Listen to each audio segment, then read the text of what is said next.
gira, gira, gira, la verdad no discrimina, las cosas se ven mejor cuando más ojos miran. Gira, gira, gira, como nuestro planeta, el día aclara lo que la noche nos muestra. Estamos en la sede central del Sindicato Único de la Construcción, mejor conocido como el ZUNCA, aquí en nuestro segmento del Giro, donde vamos a estar entrevistando a Óscar El Boca Andrade. El día aclara lo que la noche nos muestra. Un giro es cuando una persona o un cuerpo... Óscar Andrade, gracias por recibirnos aquí en tu casa, imagino es este local. Quiero comenzar esta entrevista preguntándote quién es Óscar Andrade. ¿Qué soy? Yo qué sé. Yo creo que un militante, un luchador. Si me tuviera que definir, creo que sobre todo un loco que trata de ponerle la piel a las cosas que piensa. Eso no hay duda. A veces acertando, a veces equivocándonos, pero si tengo que pararme y mirar el recorrido en cada uno de los lugares, he tratado de tomarme las causas en serio, digamos, de ponerle mucha cabeza y mucho corazón.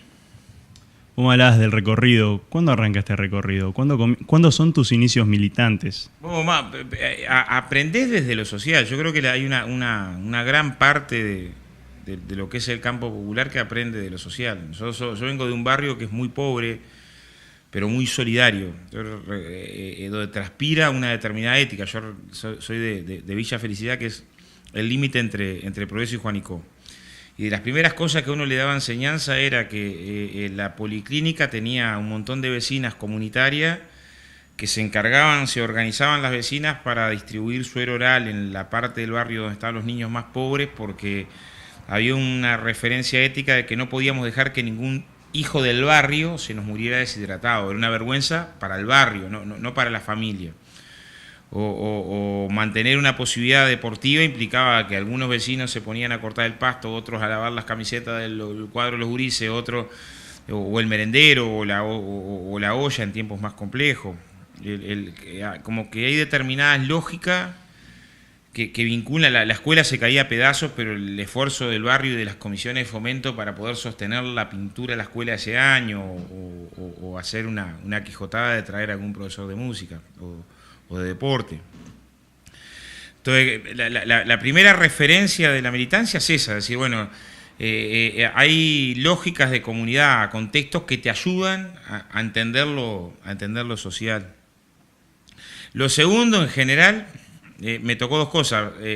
Engancharme a trabajar en un momento de la vida política del país, de la salida de la dictadura, 86, 87, 88, nosotros empezamos a trabajar ahí las primeras cosechas, y había un intento importante de organización en lo sindical, de un esfuerzo de veteranos, militantes. Yo recuerdo siempre a Marrero, que era una referencia en la organización de los rurales, y también de organización en lo estudiantil. O sea, tenías esas organizaciones en la sociedad, Comisión de Fomento, Club del Barrio, pero también había una lógica de organizarse un poco más allá. Y en realidad era raro el joven que no militaba. Nosotros en general nos preocupaba el joven que no militaba. Decía, mira, ¿qué es? ¿Un pancista?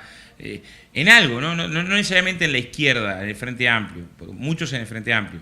Pero cualquiera recuerda esos años que en un comité de base del Frente era un veterano, el de 30 años. Ese era el veterano del comité. Y después la militancia del comité éramos de 13, 14, 15, 17, 18, 20.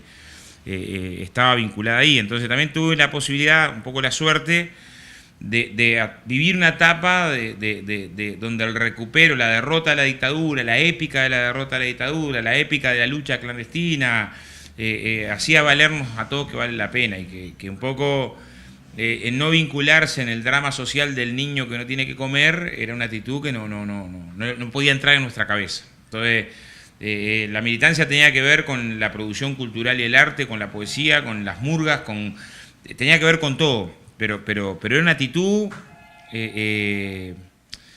no mal vista. Después, en los 90, pasó a la ofensiva ideológica, nos acorraló tanto que el militante era una cosa rara. Y si militaba era por algún interés o personal, o porque quería escalar, o porque no tenía familia, o porque estaba loco. Pero me tocó atravesar esa etapa, si bien corta, chico, pero con elementos que eran quijotadas. Capaz que uno porque tiende a tiende a idealizar, pero yo no recuerdo campaña con la intensidad con la que vimos la campaña de la Juntada de Firmas del Voto Verde. Con la misma intensidad, con la llegada a cada barriada. Los más chicos no hacíamos la barriada, sino que andábamos en la vuelta a las manzanas en bicicleta, con las bocinas, con el jingle del voto por la alegría. O sea, había una lógica, ¿no?, donde no podíamos perder un minuto en esa batalla, que era la batalla de todas las batallas. O sea, también es eso, hay un momento que capaz que tiene que ver con cuando arrancás a militar, donde te parece que la batalla que das es la batalla más importante de todas. Yo recuerdo la primera ensayo de reclamo sindical que tuvimos en el medio rural, que era reclamar un pago, un aguinaldo, derrota escandalosa, porque en realidad por inexperiencia y porque siempre fue difícil en el medio rural, terminamos sin lograr nada. Y también ahí tuve la suerte de enganchar a algún viejo compañero de esos que te emparcha el alma la primera derrota, que uno piensa que es la derrota de toda la vida, y te reconstituye, ¿no? Y te ayuda a ver que venimos de mucho más lejos que esa primera batalla, y que no es por esa batalla que va a triunfar la Revolución Mundial o va a perecer la Revolución Mundial. Pero bueno, está claro que una cosa es la derrota en el reclamo de un aguinaldo en el medio rural, y otra más dura fue para todos nosotros.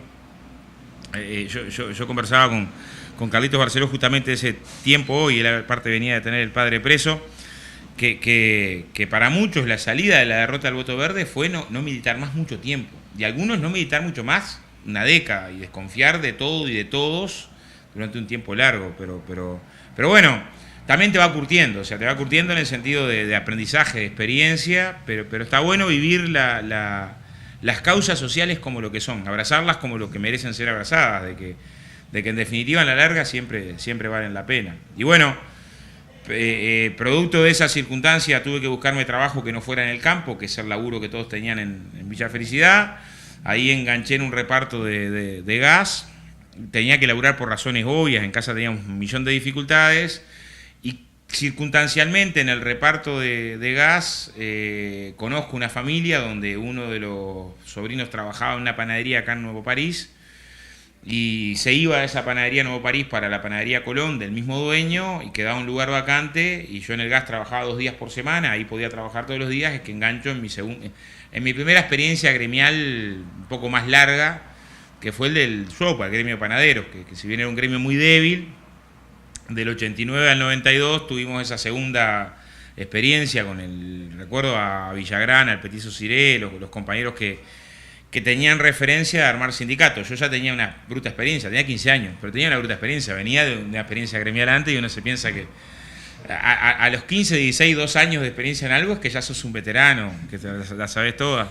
Pero recuerdo con mucho cariño el sindicato de panaderos, porque además en un momento mucho más acá, yo ya en la dirección del sindicato, pero recontra castigado por el desempleo en el 2002-2003, volví a las panaderías a trabajar con la bolsa de trabajo que tenía el sindicato de panaderos, saliendo aunque sea a trabajar 1 vez, 2 por semana, que hoy parece que no es nada, pero era la vida en ese momento de crisis profunda del Uruguay, donde todos estuvimos al borde, ¿no? Y algunos pasaron del borde. Pero es más, yo a algunos compañeros recuerdo con mucho alegría, si bien fue tiempo también breve, pero tuve 3 años. Rescaté algunas fotos de trabajando en panadero de forma increíble en la campaña última electoral.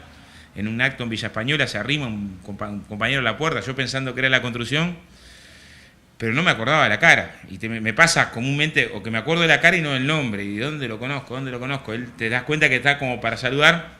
Cuando salgo del acto, me da un abrazo y dice, ¿cómo andás? Vi que había un cartel que venías a hablar, y yo me sentí incómodo, es horrible eso, te pasa.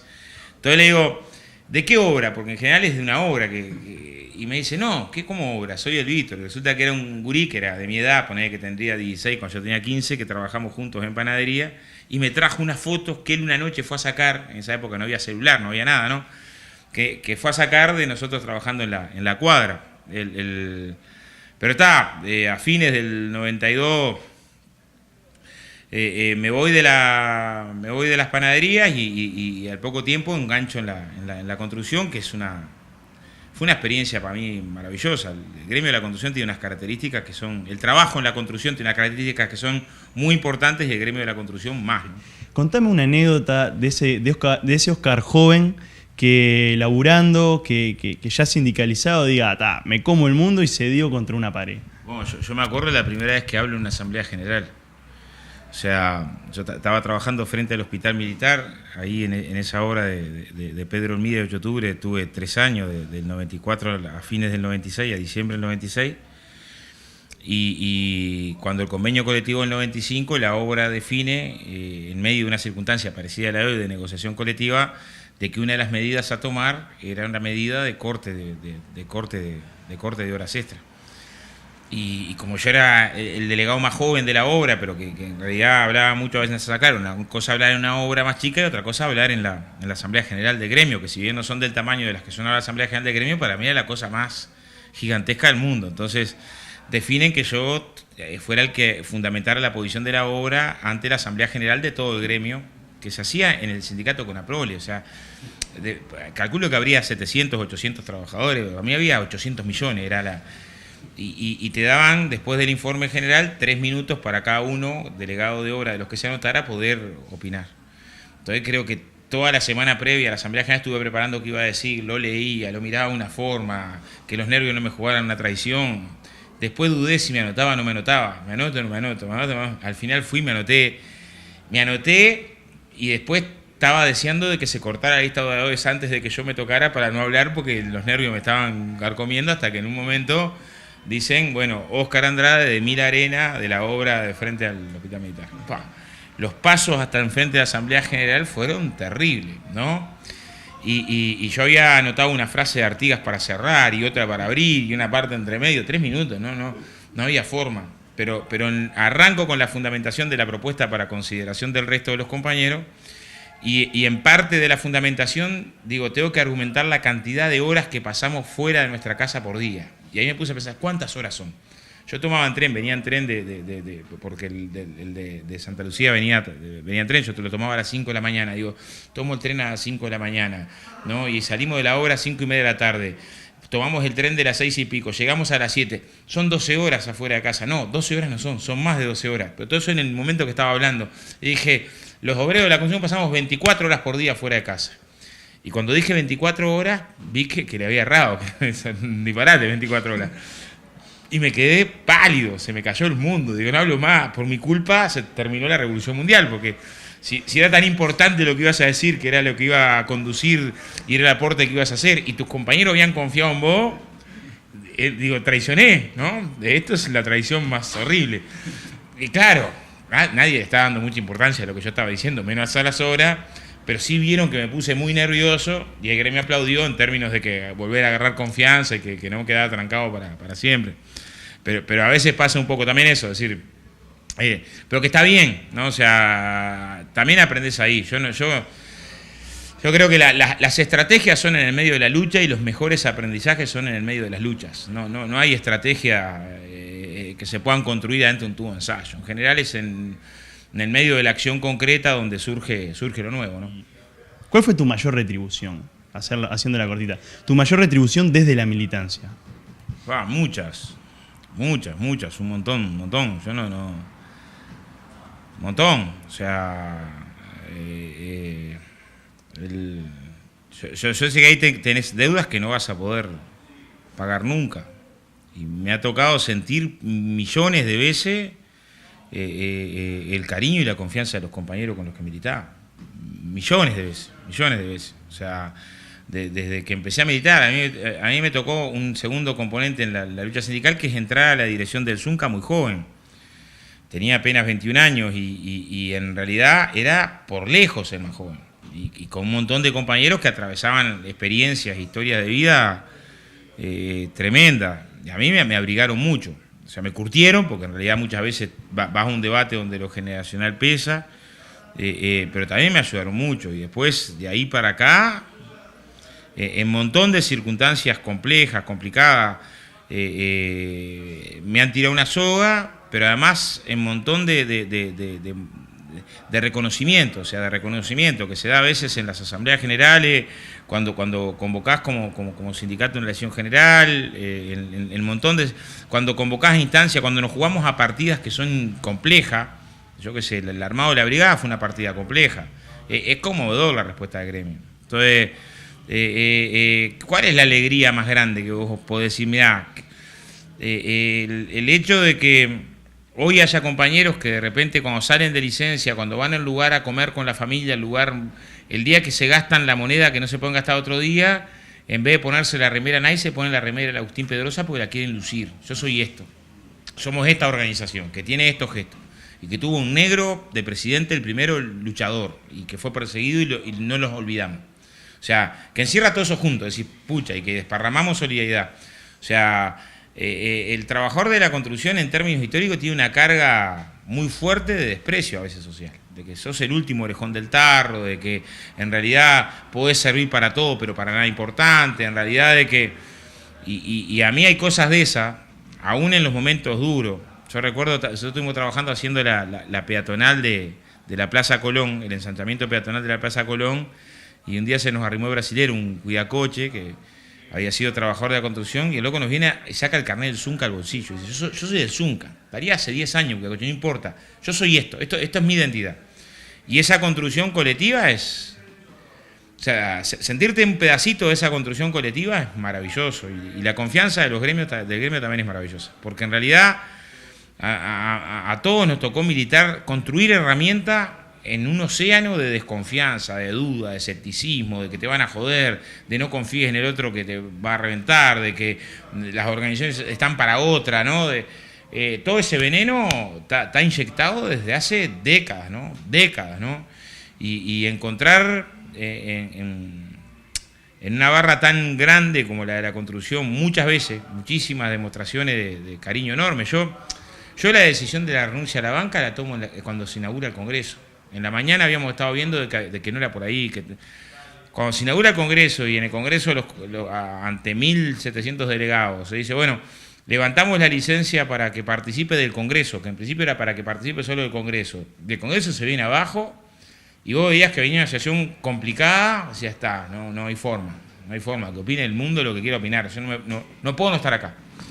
Pero yo creo que también ahí se construye. O sea, vos construís desde las teorías, desde la organización, pero también desde la confianza y de los afectos. O sea, las construcciones sociales son también eso, si no, no son humanas. O sea, también tiene un estribo ahí muy fuerte, ¿no? Y el humano tiene otra cara. Y en ese sentido, ¿alguna vez te viste llorando de rabia en este ámbito militante? No, hay cosas que me generaron a veces mucha indignación. O sea, ahí es esa referencia que hace Brecht en el sentido de que es humana la injusticia, pero más humana es la lucha contra la injusticia, pero también en contra de las otras.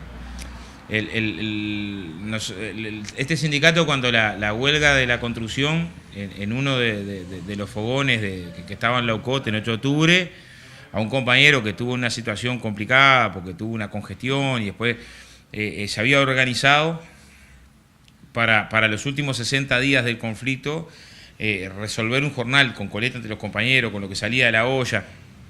Nosotros nos pasó unos años más adelante, cuando estuvimos una hora en Aguilar y Arroyo Seco, que fue un conflicto muy duro, que duró muchos meses, que nos desalojó la policía a principios de enero, que después nos llevaron procesados por violencia privada, después entraron en un momento, como parte de la provocación, con guardia policial, entra un grupo de trabajadores extra obra a querer romper la huelga.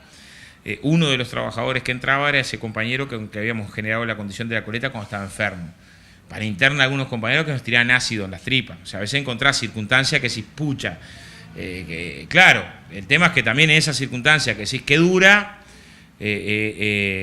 también está llenito de lo otro. O sea, vos podés elegir ese ejemplo para el camino de la resignación o elegir muchísimos ejemplos que sobran de entrega conmovedora para confiar en los compañeros y confiar en que se puede. O sea, el camino de la lucha social no es un camino alegre como el venado en la pradera, con aplausos es un camino a veces con angustia, con dolores, con incomprensiones, y está bien, pero vivir es eso. O sea, también hay una forma en la que te hay que defender y decir, bueno, pero vivir es esto es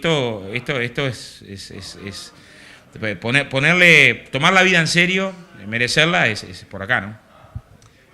Ayúdame con esta definición, Oscar. ¿Qué es ser un militante? Bueno, a ver, hay una parte de la explicación que uno puede colocarla en términos de fundamentación teórica, ¿no? si en el mundo hay casi 900 millones de trabajadores que cobran menos de $1.25 por día, y 400 millones que cobran entre $1.25 y 2, hay otros 300 millones de trabajadores que... Si en el mundo hay casi 1.000 millones de seres humanos que pasan hambre, y 18.000 niños, según la UNICEF, mueren por día de menores de 5 años de hambre o enfermedades curables, si tenés una circunstancia cada vez más insostenible en términos ambientales, de depredación brutal del medio ambiente, si la tendencia de la no construcción social y política termina generando condición de resolver todos los cañonazos con guerras por el tema de los recursos naturales, si la desigualdad hace que el 1% se mastique el 50% de la riqueza generada de manera durísima, bueno, sobran razones para decir, bueno, contra estas cosas hay que militar. Aunque las traigas esas cosas para militar a la escala nacional. Es decir, bueno, Uruguay hay 100.000 viviendas vacías o abandonadas, y hay gente que muere en un asentamiento porque no tiene techo. Tenemos una condición de 5 hectáreas fértiles por habitante y todavía tenemos niveles de exclusión social que nos tienen que interpelar, sobre todo si la miramos de una manera global, la exclusión social y la pobreza. Tenemos una condición de distribución, o sea, hay razones sociales y políticas por qué luchar, hay ideas. El problema es que después de las ideas viene lo otro, viene la fraternidad militante, el compañerismo, o sea, también va generando otra lógica de camaradería que construye vínculos de otras relaciones humanas. Yo creo que ser militante, yo creo que la clave está en la trenza esa del PCNT. O sea, nosotros construimos por la unidad cuando la tendencia de la formación económica social contra la que luchamos tiende a fragmentar. Construimos solidaridad cuando la perspectiva a la que enfrentamos es la del éxito, la del individualismo, la de la competencia, y construimos lucha cuando por todos lados se nos quiere promover la lógica de la adaptación a lo que hay, ¿no? Y que es una locura cualquier propuesta fuera de la adaptación a lo que hay. Y bueno, creo que un poco actitud militante es una actitud que tenga en cuenta esas cosas, y que a esas cosas le ponga la piel, ¿no? Militante sindicalista, pero además comunista. ¿Cuándo llegaste vos al Partido Comunista? ¿A través del partido, a través de la Juventud Comunista? ¿Cómo fue tu llegada? Bueno, hay una anécdota, yo la conté 1.000.000 de veces, pero la vuelvo a contar. En realidad, mi vieja había sido de la ROE, había estado presa por la ROE en magisterio, y mi viejo era del vallismo de la antigua lista 15. Entonces era... claro, pero siendo eso así, cuando yo me engancho a militar en secundaria, en primero liceo, en la Federación Estudiantil del Interior, ya mi hermana había empezado a militar antes, y la influencia mayor en los gremios estudiantiles por destrozo en el interior, seguro, era de la Juventud Comunista, por destrozo, con mucha fuerza, era la mayoría de los delegados. Aparte habían armado una murga, se ponían al frente del comité, tenían todo un...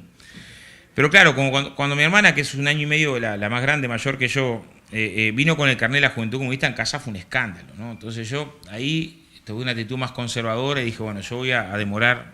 Es más, no tenía decidido que a la Juventud Comunista no me iba a afiliar, por razones casi que de sobrevivencia, ¿no?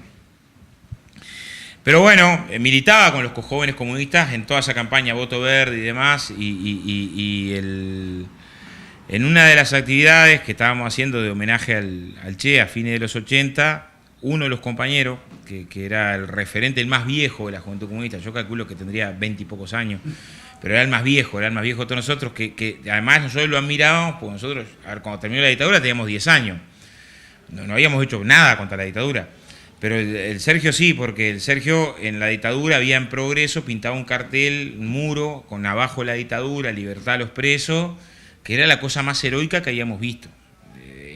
Para nosotros a esa edad era el héroe más grande del mundo, era lo que había hecho él, no lo había hecho ninguno del círculo ni nada.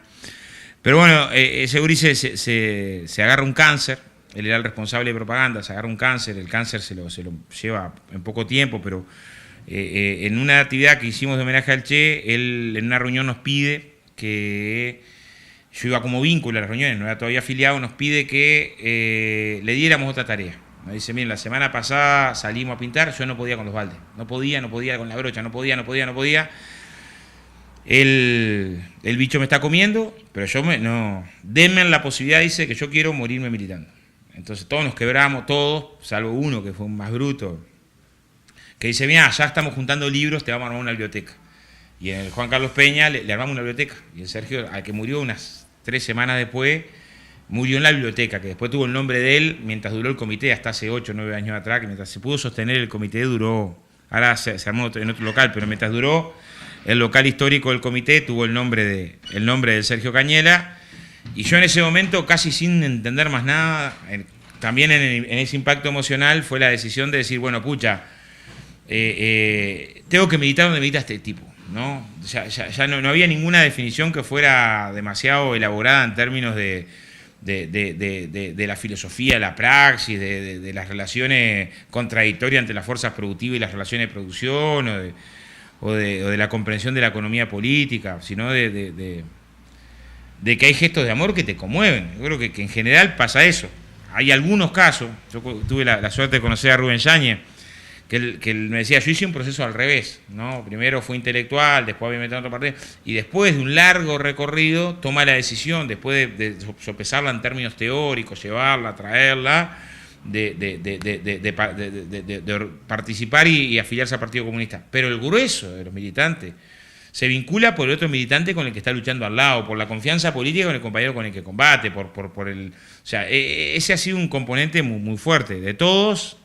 El mío también, a fines de los 80, fíjate, cayendo el muro, o sea, casi en la coincidencia del desplome del socialismo real en esta Europa, pero en realidad muchos de nosotros estamos vinculados a la juventud comunista más por su épica acá, por la lucha ante la dictadura, por sus mártires, por su resistencia, por la perspectiva de democracia avanzada, esa generación por lo menos, que porque estuviéramos delumbrados por la experiencia del socialismo real. Había un vínculo ahí que era más en esta dirección. Pero bueno, claramente después con momentos muy complicados. Nosotros atravesamos una circunstancia de una implosión muy dura, donde contradictoriamente el artesano colectivo del proceso de unidad de la izquierda social y política lleva 25 años disperso. Ese es un gran éxito del neoliberalismo. O sea, hoy encontrás que hay comunistas por todas partes. Hay comunistas, y sobre todo muchos comunistas en la casa, ¿no? O sea, hay comunistas por todas partes, en el sentido de desparramados en todo el espacio político electoral. La mayoría sigue siendo comunista, ¿no? Algún caso que no, que renunció a todo, por ejemplo. Pero en general sigue mirando más o menos desde el punto de vista de los oprimidos la cuestión, pero muy disperso. Ese es un gran problema para la izquierda, porque en realidad el rol que tuvo el Partido Comunista en el sentido de política y método, o sea, de definición política, pero de organización para sostenerla, o sea, de construir con las dos patas, en general le ha costado encontrar quien suplante ese rol en la izquierda uruguaya, ¿no? Óscar, vos me mencionabas anteriormente tu etapa de diputado, esa renuncia a la banca, y a mí me interesa preguntarte ¿qué te quedó de ese proceso como diputado? ¿Era lo que te imaginabas la política desde ese lugar? Yo por lo menos sé que hice en ese año y poco lo que intenté, por lo menos darle la característica que nos parecía que había que darle, ¿no? O sea, en general, para la izquierda es veneno la desconfianza cada vez instalada con más fuerza, que es un fenómeno global que explica algunas manifestaciones políticas de estas últimas horas. La desconfianza política instalada como elemento preponderante en nuestro pueblo nos genera un cáncer para el campo popular. Y a nosotros nos parecía ahí que la tarea de un legislador de izquierda tenía que ser, en primer lugar, tratar de incorporarle a la lógica parlamentaria otro método. Nosotros, el día que asumimos, el 15 de febrero, arrancamos en la mañana, antes de asumir, con los trabajadores de ADEON que venían desde Salto a acampar, y terminamos en la noche ese día con esos compañeros. A la semana estábamos recibiendo a compañeros cañeros y trabajadores que venían de Greenfrozen. Tratamos de incorporar una lógica a la que le dimos a la tarea parlamentaria, en primer lugar, propuestas programáticas. Y ubicamos en discusión la prohibición de despidos sin causa justificada, la ley de empleo para personas con discapacidad, dar un debate acerca de las bolsas de trabajo en la obra pública para que promuevan el ingreso democrático de los más veteranos y de las mujeres, dar un debate con respecto al tema parlamentario en función de una nueva ley de salud laboral que abordara de manera más profunda y más compleja los temas de salud laboral en el trabajo, dar un debate sobre el tema de los derechos de autor, dar una discusión sobre el tema de la vivienda, tanto la abandonada como la cuestión de los alquileres, o sea, tratar de programatizar la bancada. Lo segundo, que la bancada tuviera, sobre todo el primer año, que lo tenga que tener siempre, pero el primer año una dinámica de llegada a los barrios, a los lugares y al interior. Nosotros tuvimos la posibilidad de salir cerca de 70 veces al interior, a distintos departamentos. Y en cada departamento no solo ir a reunirnos con la dirección del PICNT local, que lo hicimos con todos los plenarios del PICNT, o con la mesa departamental del Frente, sino de incorporar una discusión donde llegamos a más de 300 asambleas en ese año. O sea, en el primer año cuando hicimos el balance, decimos, bueno, ¿a cuántos lugares llegamos? ¿Con cuántos trabajadores rurales? ¿Con cuántos obreros frigoríficos? ¿Con cuántas obras de construcción? ¿Con cuántos trabajadores de los lácteos? ¿Con cuántos trabajadores metalúrgicos? Y en general, el recibimiento con municipales en ningún lugar para asambleas de trabajadores, la llegada diciendo, estos proyectos de ley estamos discutiendo y queremos que ustedes los conozcan. No nos parece bueno anunciarlo solo desde ADM o desde la Rural del Prado. Hay una parte de la discusión en la que, sobre todo, además me tocó la ventaja de ser presidente de la Comisión de Legislación del Trabajo, hay una parte que es acá. Y además, para que salgan los proyectos tienen que tener respaldo, ¿no? Y parte del respaldo, y para que se apliquen después de que se vote y no sean letra muerta, tienen que empoderarse los trabajadores. La llegada del año postelectoral, ¿no? Que en general no es frecuente, porque es mucho más frecuente la campaña electoral, pero no tanto la llegada con esa intensidad postelectoral. En primer lugar, una enorme recepción de una parte de un laburo que me parece que hay que sostener. Y lo otro, que logramos meter estos temas a nivel parlamentario. Entonces, nosotros lo dijimos el día que renunciamos a la banca, no somos de la idea de que el Parlamento no sirve para nada, no, al contrario, el Parlamento sirve, es una caja de resonancia, algunas de las luchas sociales se pueden traducir a nivel parlamentario, y bueno, para la izquierda tiene que ser también, yo creo que el mejor parlamentario de izquierda también es el que más ayuda a organizar pueblo. O sea, el que en sus recorridas no solamente recibe la demanda de los trabajadores que están denunciando ser reprimidos en el sector citrícola, sino que se engancha con el lío del trabajador citrícola, ayuda a que los compañeros se organicen, los conecta con otros trabajadores, o sea, los vincula con el movimiento sindical del lugar, potencia y ayuda a que su organización se sostenga. Nos toca hoy estar responsables un poco de la coordinadora de trabajadores del Citru, pero en realidad fue una tarea que empezamos en la recorrida parlamentaria, denunciando los despidos en Caputo, denunciando el no ingreso de Caputo a la Comisión de Legislación, las circunstancias que se estaban dando en Junín y en Paysandú en Azucitru, y después quedamos enganchados con los compañeros hacia adelante, y hoy lograron que cientos de trabajadores del Citru se organizaran sindicalmente en un sector que es muy débil. Entonces, yo creo que lo que hay que hacer, así como una vez se dice, la mejor universidad, la que está más desenclaustrada, con el Parlamento creo que es igual, que el trabajo parlamentario, si vos lográs sacar parte del trabajo parlamentario hacia afuera. Y ahí trabajamos muy bien con Gerardo, porque de repente yo tomaba días para salir a recorrer al interior, Gerardo abordaba otro tipo de temas con los que viene trabajando hace mucho tiempo, el caso de salud mental claramente, lo venía militando desde la Facultad de Psicología y desde la FEU, antes de recibirse, también lo mismo con los temas de derecho a autor o de ley de alquileres. Y me parece que intentamos generar a la bancada, una bancada chica de un diputado en diputado, un protagonismo que tuviera que ver no con la marcada de perfil, sino un protagonismo que tuviera que ver con el trabajo militante. Y en eso me parece que fue una experiencia positiva, ¿no? Yo tenía claro también cuando asumimos que podía ser con este escenario, ¿no? Sobre todo viendo que se venían momentos complejos, pero no reniego de la experiencia que se vive en el Parlamento. Es más, a veces recibo mensajes de funcionarios, de trabajadores, porque también nos pasó ahí que tuvimos líos con los trabajadores de la limpieza, de algunos de los ascensores, o de secretarios que trabajaban ahí, cuando salió la ley ahora de empleo para personas con discapacidad, mandando saludos, de que también le intentamos dar ese carácter al Parlamento.